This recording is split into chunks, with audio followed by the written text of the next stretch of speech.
Leader, third party. Honourable Speaker, I am so sorely tempted to ask about that dinner on Bowen Island, but I'll digress. I'd rather ask this. No, I wasn't there, Honourable Speaker.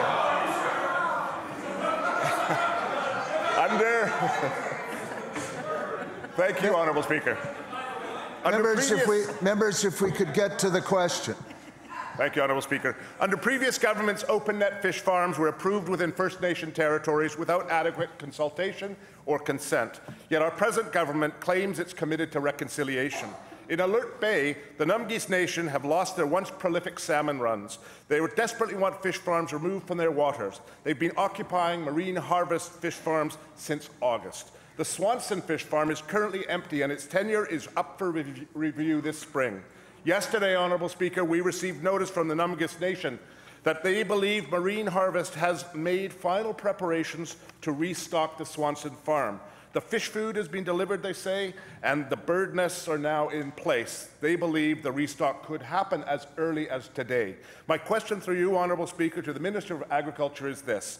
If Marine Harvest is pumping new smolts into those pens, how will that impact the government's assessment of their tenure status come June? Minister of Forests, Lands, Natural Resource Operations and Rural Development. Thank you, Honourable Speaker. Wild salmon are a fundamental part of who we are in BC, socially, economically, environmentally, First Nations and non-First Nations alike. And I know that the member knows that the old government oversaw declining salmon stocks along our coast, and instead of responding to concerns about fish farms, they pushed the issue aside. So our government, Honourable Speaker, is committed to protecting wild salmon and the nearly 10,000 great jobs that depend on those stocks. We're working with First Nations, building a new relationship based on partnership and respect.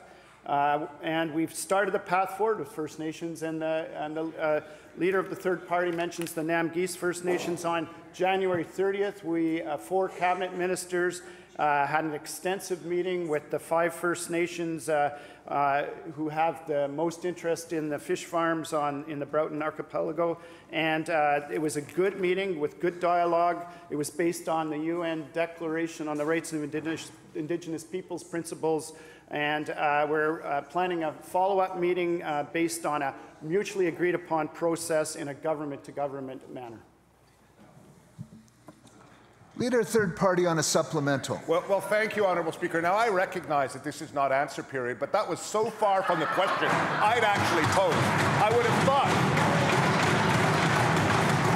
have thought we'd get some semblance of a response to a very important issue. You know, Honourable Speaker, when we reviewed correspondence between DFO and BC government with respect to the steelhead issue that my colleague raised yesterday and the day before, it was clear that nobody knows who's on first base with respect to dealing with salmon in British Columbia. And that answer, Honourable Speaker, we deserve much better in this House. Alert Bay, Honourable Speaker, isn't the only community where people are worried about open net fish farms. It's widely recognized as being a key issue within the web of threats facing our wild salmon populations. We're beginning to see other jurisdictions like Washington take steps. Legislation, unfortunately, didn't pass, but was tabled to actually ban new salmon farms and issuing of new licenses in Washington State. The BC NDP have explicitly said keeping farm sites out of important salmon migration routes is critical. And in fact, the member from North Island made a promise to the Namgis Nation where she reiterated in the nation's big house that the main reasons that they should vote BC NDP in the last election was to ensure that the fish farms got out of the wild migratory routes of sockeye salmons. My question, Honourable Speaker, my question for you to the Minister of Agriculture, that actually grants the tenures, not the Minister of Flinroe. The Minister has the... It is Flinroe? Okay, we'll do Flinroe. I thank the former Minister of... maybe my question should be to the former Minister of Agriculture. The Minister has the Advisory Council on Finfish Aquaculture report. When will the government remove farm sites from the wild migration routes of salmon that they promised they would do and that they told British Columbians they need to elect them to ensure that this would happen?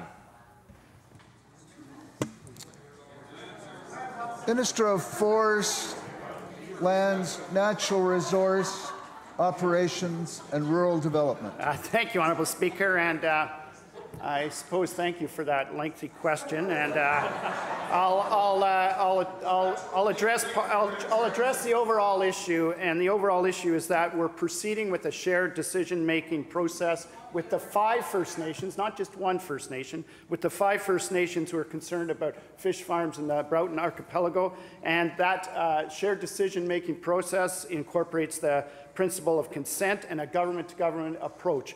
And that's the way we'll be proceeding, Honourable Speaker, to unilaterally make a declaration in this chamber around the concerns of one First Nation is not the way this government proceeds. We proceed in partnership with First Nations, involving discussions from the start, and that's the way we'll get to reconciliation in this province.